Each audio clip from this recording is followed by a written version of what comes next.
Hello guys, it's Timothy2009, and I'm finally back with another review video. Now this one's going to be very special to me,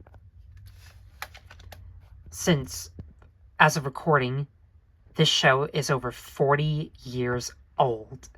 That's right. 40 years, 4 decades, an original Rary series book, and an adaptation created by one woman has brought this little guy into the homes of our childhood. That's right. You all know him very well. Thomas the Tank Engine. Everyone knows what Thomas is, with the brand so ingrained in pop culture. And the show has gotten an interesting reputation, however a sad downfall. But for this video, I want to do something very special. So, I know some of you are probably wondering, well, look, I've been a Thomas the Tank Engine fan for quite a while, and if you're subscribed to my channel, you know that a lot of my videos revolve around Thomas the Tank Engine. And apparently you guys seem to love him, considering that his videos are the most viewed on my channel. Yeah, whenever I try to do other videos, it seems like a lot of you seem to prefer my Thomas the Tank Engine related content. And that's evident, considering that there are a lot of Thomas the Tank Engine YouTubers out there. But for this video, I want to talk about why I love Thomas so much, and how much Thomas has helped me throughout my childhood. Similar to how the Unlucky Tug and Usual Bloke Luke made videos on why they love Thomas. Now this is something that I've been planning on for quite a while, ever since I started this channel. I've always wanted to explain why I love Thomas, and why he himself has stuck out among the vast majority of kids shows back then. Even the more modern shows that we do not talk about. Well, there are a couple good ones, but then there's some that are just, like, not as good. Yeah. Since I grew up in the 2000s, it's pretty obvious that I prefer classic shows more than modern. And I'm sure, like, a couple people might agree as well. But now there's going to be, like, a lot to talk about here, so I want to talk about, like, a few things. I'm not going to go over, like, the production of Thomas and Friends, because, like, some of you probably know, like, how Thomas was created. And if you don't, I'll give you a summary at the beginning. And also, I want to talk about, like, certain other things. Now, there are some things I probably won't talk about here, like the movies. Like, I might mention a couple, but I'm also going to be, like, talking about the ARC era a little bit, otherwise known as the Andrew Brenner era, as well as the classic seasons. I'm probably going to be mentioning, like, the Hit era and the Nitrogen era, like, a little bit, just to, like, compare, like, how the quality has changed, but I won't spend too much time. I've already explained why I don't like the Hit era, why I hate the Nitrogen era, and why I especially despise the Blubba era, but, again, trying to be positive. I want to talk about the more brighter side of Thomas, like, the time where he was enjoyable to watch, and when the show actually was creative. And back when they really appreciated that it had a large fan base. And I'm actually happy that the fandom has kept the spark of Thomas alive as of recently, and I'm pretty sure, like, after I'm done with this, there's going to be more fan-made Thomas projects out there. So I'm just going to talk about, like, a few things. First, I'm going to talk about, like, my viewing experience. I'm going to talk about the world building. I'm going to be talking about the actual tone of the series and its charming cast of characters. I might talk about the music. And at the end, I might talk about the merchandise quality as well. So there's going to be, like, a lot to dissect. The rabbit hole of Thomas is bottomless. And I'm happy to, like, take you all on this ride. So, without any hesitation, let's get started. So, for those of you who don't know, Thomas the Tank Engine was an original book series created by none other than the Reverend W. Awdry. And after that, his son Christopher decided to continue his father's legacy by giving us more Rary series stories. It wasn't until 1984 when a woman named Britt Allcroft and a man named David Mitton came together and wanted to create their own TV series about Thomas the Tank Engine. So, in 1984, October 9th, they released the very first episode, Thomas Gets Tricked. This would be the blueprint and ground zero for what would become an amazing franchise. However, sadly, that didn't last very long, considering that Wilbur Awdry sadly passed away in 1994. Or maybe later, who knows. But the point is, the show decided to be more creative with Thomas' friends and decide to expand upon the Railway series stories by making their own characters, their own stories, but still keeping that same slice of life feel. However, Thomas had been purchased by many things. It started when Britt Allcroft wanted to make her very own Thomas the Tank Engine movie, which sadly failed at the box office, and since then the show has taken a massive dip in quality. It started with Hit Entertainment buying out the series, and things only got worse once Mattel... I will give Mattel credit for trying to give that slice of life feel back to the classic fans, but still trying to keep it appeal to the modern fans. What I will not accept, however, is the fact that they made Thomas travel around the world and then change it into a 2D reboot that a lot of people seem to despise. But, again, positivity, trying to keep this positive. I don't want to bring any negative lights.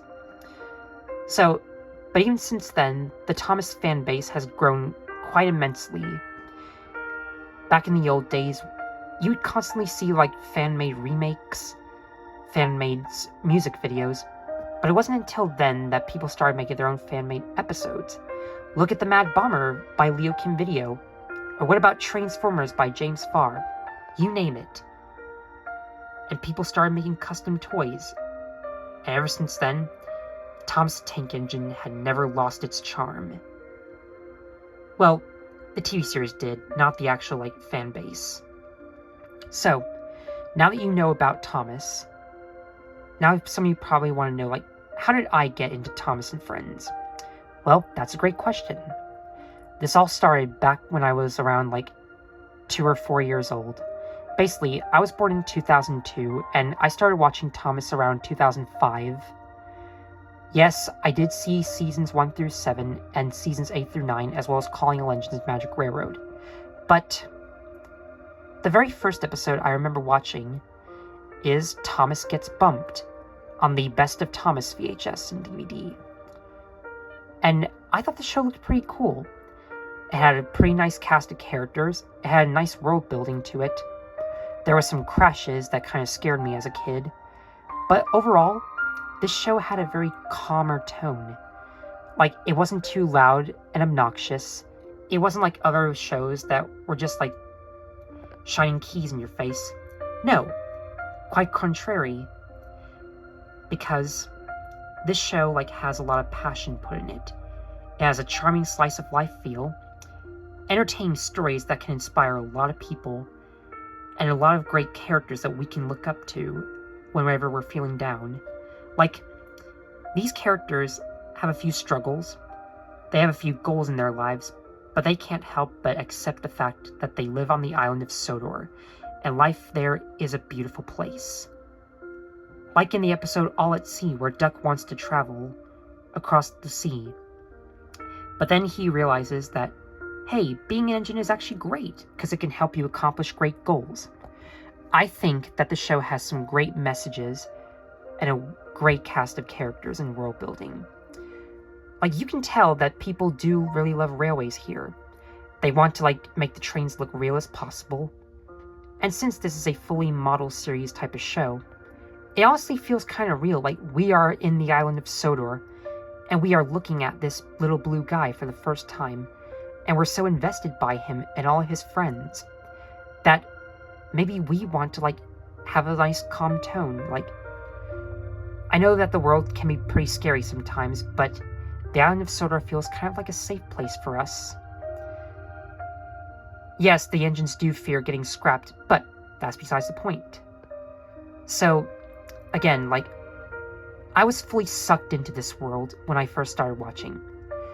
There were some moments that did scare me, but overall, I wasn't, particularly, freaking out over stuff. I was sort of quiet because the show is so quiet.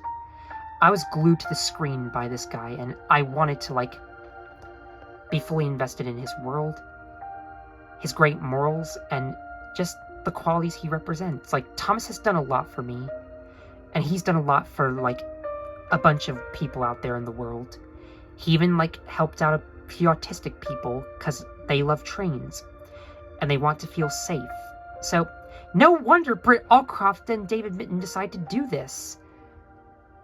So, that's how I got into Thomas. Yes, I did not like the hit era, but even then, I still loved the original classic series. I used to have a bunch of the toys when I was a kid, and we would used to get videos and DVDs, so I could watch it anytime I wanted.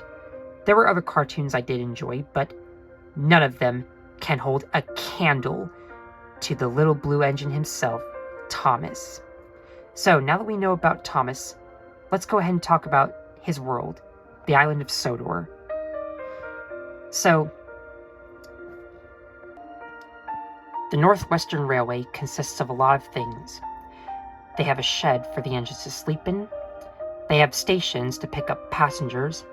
There's quarries to pick up coal and rocks. You even have docks so that they can bring fish to the market and to the harbor. There's even a train called the Flying Kipper, and there's even a mail train as well for delivering parcels. You name it. This island is packed full of trains that do specific jobs, led by a man named Sir Topham Hatt. And Sir Topham Hatt is like their authority figure. He tells the trains what to do. He's pretty strict sometimes whenever an engine messes up, but he will always love his favorite engines, and he's so proud of them. This railway also has a bunch of passengers, dock managers, drivers and firemen, even quarry managers. They all work together as a unit to serve this island and make sure it keeps running right on time. And each engine has a very specific task to do, whether that be shunting, pulling coaches, or taking cargo to certain places. There are some engines who are pretty rude and strict, pretty rude and tough.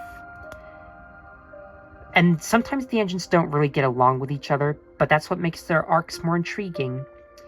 Sometimes they will have a banter with each other, and that relates to us. And it's kind of like how real workers would probably act. But still, the engines always like talking to each other and working together in the end, and pulling through their difficult feats. Yep, Sodor feels like a nice place to live, with all of its beautiful water and grass, its cool buildings, and its amazing scenery. Just look at places like the harbor, or the old viaduct, or even the narrow gauge railway. Yep, there are a ton of places to visit on Sodor, even the sandy and yellow beaches. Now, before I talk about the characters themselves, I want to go over some of the stories that this show tells. Because I know some of you are probably going to be asking, well, how many stories can you tell with talking trains? That's a good question. And there are a lot of stories. Now, the first 4 seasons, I'd say, are just your typical slice of life stories. Season 5, however, is where the adventure actually begins. But before I talk about that, I want to talk about what came before it. So, again, for the most part, the engines usually like to banter with each other, always making fun of each other, saying rude remarks, that kind of stuff. But karma always gets the better of them, and they learn not to be so rude at the end. Those are some of the stories that I can think of, but there are more. Sometimes there'll be like a runaway where an engine is out of control, an engine can't stop, or something bad goes wrong. And there are crashes in most episodes. And I gotta say, the crashes are what scared me as a kid the most, because those are the most epic parts. But that's not saying that I got scared of them entirely. When I was older, I actually learned to appreciate these episodes more. Like, take for example, Old Iron, where James makes fun of Edward for being old. But when James becomes a runaway and Edward saves him, James learns not to be so rude to Edward and gain his respect. There are some episodes where an engine will try to conquer their fears or not give up and just push past challenges. Like Skarloey and Rheneas. They both start to malfunction when they pull passengers, but they're determined to get them home no matter what. Or you got episodes where Gordon the Big Engine likes to poke fun at other engines, but karma later gets the best of him. You know.